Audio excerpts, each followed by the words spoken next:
What's going on, y'all? I've got some sick buffs for Hisuian Zoroark that I'm excited to talk about, but before I get into explaining all of the cool new moves and move effects you see on your screen, the ability choices, the reasons I chose those abilities, and all that other stuff, I have an important disclaimer for new viewers. First of all, shout out to you. Appreciate you clicking on the video. Second of all, I highly recommend you pause the video and read the description. I have a bullet point list that explains the basics of the ROM hack, the background info that you're going to need to understand a lot of this stuff a lot better. And then when you're done with this video, don't click off yet because it'll mess up the watch time, but you can click the Google Sheet link down below. It's got all these categories linking to other categories. So one of the most important parts of the Google Sheet is the move guide, because I don't have time to talk about every single move change and effect and power change and all that stuff. But moves in general are completely overhauled and they are organized into these categories you can see on screen. So you can click and it'll take you there and you can understand the moves better. With all that being said, though, so normal Zoroark is going to be in a video later down the line, but I can tell you their planned abilities. So they're going to have Illusion, Prankster, and Ruthless. So basically, instead of Berserk, they have Prankster, and then obviously their typing is different, and the move pool is a bit different. But Hisuian Zoroark and regular Zoroark will both have the same stats, and then regular Zoroark has Ruthless boosted Night Days, while this guy has Stab Astral Storm for the late game. And of course, there's a billion other, cool Ruthless coverage options that I'll cover in just a second, and also stuff like Slash and Shadow Claw. And then you've got Berserk, which is a very cool fitting ability for the Hisuian Zoroark. I love it conceptually, and obviously it's very good with in an in-game context. It's very good and easy to trigger because it's just reliable and easy to guarantee that you're going to get put into Berserk range. I would say the best way to abuse Berserk is with like Endure plus Selakberry or Endure, Pataya Berry, Swift, Spook, whatever. But you can try to get off some healed moves with Soul Absorb or Pain Split plus Berserk, but that's more niche. You could do it, or you can debuff the opponent in advance with another ally, with Intimidate or any of the giant list of debuffing moves. But that risk crits, which isn't ideal. So I would say the safest and also the most consistent way to abuse it is just Endure. Um, so that's cool. You can also do like some throat spray stuff too with like hyper voice. But yeah, yeah, I really like Hisuian Zoroark's design, man. It's like they cooked so hard. This thing is so sick. So yeah, Berserk is pretty obviously fitting. I mean, this whole thing is like if you read the decks, it's an embodiment of death. Heedless of its own safety, it attacks its nemesis with a bitter energy so intense it lacerates Zoroark's own body. So I mean, I think Berserk, makes perfect sense for him. I mean, look at his eyes. I mean, it's like full of rage and resentment. And then Hisuian Zorua has Wimp Out and Trace. Wimp Out very fitting for this like timid, scaredy type of Pokemon. Um, so that's cool. And then, yeah, it's just a good utility ability to get a free switch without having to click a move in an in-game context. And then Trace is nice because you can just copy the ability consistently. You'll know exactly what ability you're going to copy for that boss fight. So it's good up until level 25. And it does evolve very early at 25 because I acknowledge it is like a frail Pokemon without a boosting ability. But, it's good. And it's got good utility. It's fast. It's got nice utility moves. But uh, yeah, Zoin's arc is so cool, man. So you have physical ruthless options and also just good physical options in general, despite your attack being, a bit lower, and the fact that Berserk obviously encourages special sets. Another thing I want to touch on now, before I get further into the video, is Illusion in the rules there.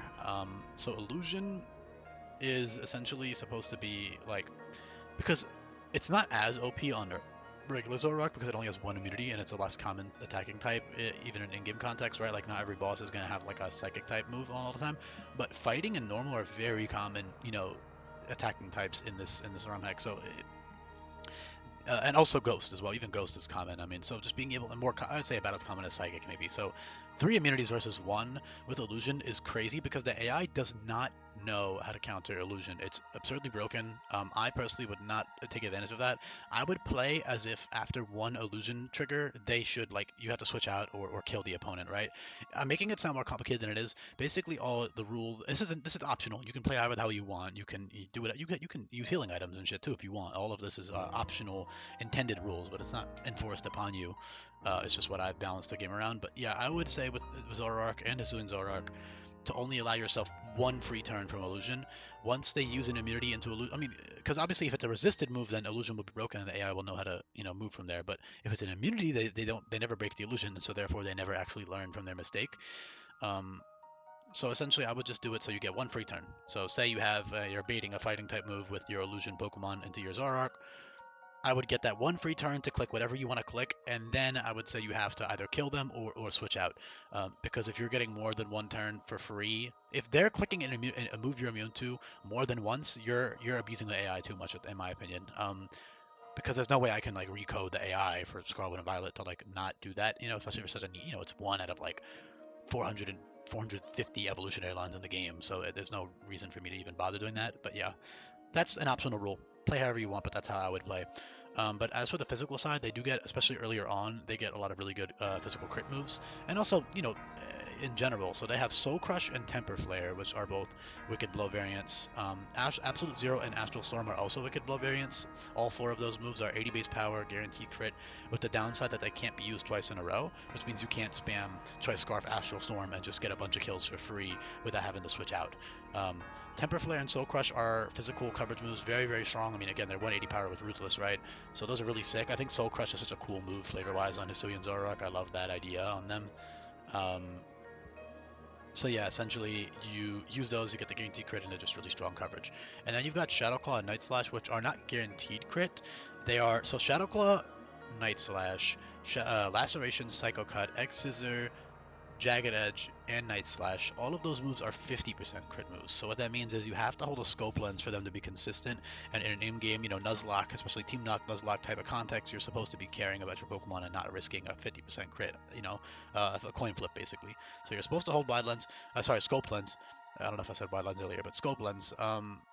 Which essentially means, so you have 115 speed, right? Which looks really good on paper, and it is good, but you're not actually as fast as you might think you are because you're not guaranteed. Only 20% of the time you're getting a plus speed nature, and you only have 20 speed IVs compared to the AI's 31. So you're only outspeeding base 90. Are you even outspeeding base 95? 90. Oh, yes. Okay. So you outspeed base 95 and below, which is definitely good. It's a good speed tier to be, but it's not like anything game winning, So otherwise, you're gonna need Choice Scarf or Salac Berry or something to outspeed, or Agility, which you also do get, which is a good way to abuse Illusion, right? You can get a free turn for Agility, for example. And the downside of Illusion is that, well, you basically Illusion gives you a free turn, but I would say one free turn if you're playing as I'm intending, but you don't get the boost from Berserk or Ruthless, so it's definitely a fair trade. But again, that free turn can be that can be the difference between getting like 2 kills or 3 kills versus like dying. So definitely very, very, very strong ability with strategy and planning and beforehand. But yeah, Slash, Shadow Claw, all those moves become one. So they're 120. They're 80 power. They're 120 if you crit, which means you have to hold Scope Lens to get that crit get guaranteed.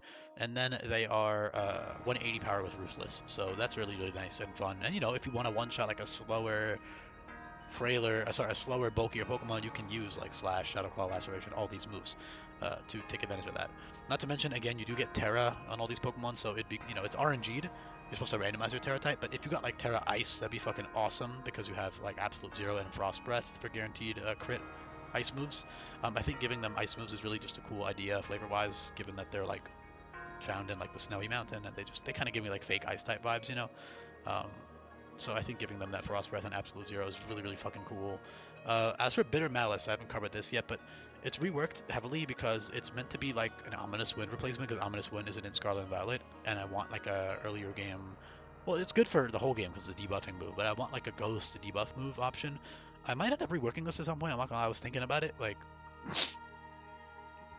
if I end up nerfing Hex to 65, then the need for Bitter Malice isn't huge because most ghosts can learn Dismal Cry via TM, which is a debuff move. So, maybe I'll change it at some point. If I do, I don't know, check my Discord or something, or check the Google Sheet. It'll be up to date and it'll say what Bitter Malice does here. But for now, it's just a widespread debuffing move, which is good for Zoroark early game. And these guys are not very bulky, although with investment, you can definitely take a hit or two at least now. They're not as paper thin as they used to be. They're still very frail, but with investment, you can always take hits. That's the good beauty of having full customizability of your Pokemon, being able to change your EVs at any point, your moves at any point, your abilities at any point. It makes your something you wouldn't consider to be bulky actually decently bulky. But yeah, you've got like good utility like Parting Shot and Disable and Torment and other cool debuffing options.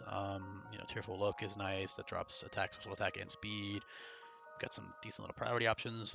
Ruthless is also boosting first impression to 135 power, so that's really strong, especially if you pulled Terra Bug. I think that'd be really cool with like X Scissor and first impression. But yeah, Frost Breath, Soul Crush, Absolute Zero, those moves are so cool on them to me. Temper Flare as well, that they're so like angry, you know, like they're just full of rage and resentment. Eternal Beam is also a cool little coverage move, Fury move there, 120 power recoil move. So it's got good special options as well. You know, it's got its good old like Flamethrower, Aura Sphere, Sludge Bomb, Energy Ball, Moon Blast, you know, all types of good Frost Breath and Absolute Zero, of course, are Ruthless boosted. So, and Frost Breath is very early on. Level 35 for Frost Breath for a 135 power ice move is pretty sick. So, if you're using Ruthless, of course. And another thing to keep in mind is that the Berserk boost is the same as Ruthless. So, even if you're using crit moves, Berserk might be better, depending on the context and the situation. The benefit, is, of course, of Ruthless is that you don't have to lose HP at all. You don't have to set up. You can just switch in immediately and start doing the big damage. But with Berserk, I would say the payoff is bigger, and you can also use a lot of different moves. Like, for example, up until you get Astral Storm, you can do like Berserk, Pataya Berry / Shellac Berry in conjunction with like Shadow Ball and Aura Sphere and Psychic and Flamethrower and Hyper Voice and all these other moves. Another really cool thing here is that they get Hyper Beam, which is now reworked to be a Draco Meteor, to work like Draco Meteor basically. So with Hyper Beam, you can essentially have a 150 power Draco Meteor stab. It's really, really fun and strong. And Giga Impact is good enough as well, of course. Any stab, you know. 110 attack, it is lower than 125, but it's still good. And I also gave them physical moves earlier on. They've got Shadow Force. Of course, they got the 50% crit moves I covered already, but they've also got like Shadow Force, which is a superpower type move. It drops your attack by -2. So that's really strong. 140 power. And then you got Phantom Force, which is like a recoil. It's Ghost Tech Double Edge, essentially. So those are all really cool. And yeah, you got a bunch of other little coverage moves I haven't covered. Obviously, Zorua's got some coverage moves for earlier on. And Zorua in general is, you know, fast and strong. I already talked about it earlier. So I don't think I need to hit home on too much more, to be honest. I trust that you guys can all look into the little nitty-gritty options that I haven't talked about on your own. Little implications, you know, other utility options. They have Will-O-Wisp, for example. So yeah, thanks for listening. Shout out to you if you made it to the end. I really do appreciate it, guys. It does mean a lot. Make sure you drop a comment if you made it to the end. It helps with the algorithm and lets me know if you're, you know, a loyal viewer or not. And I'll be back for more coming up. Peace.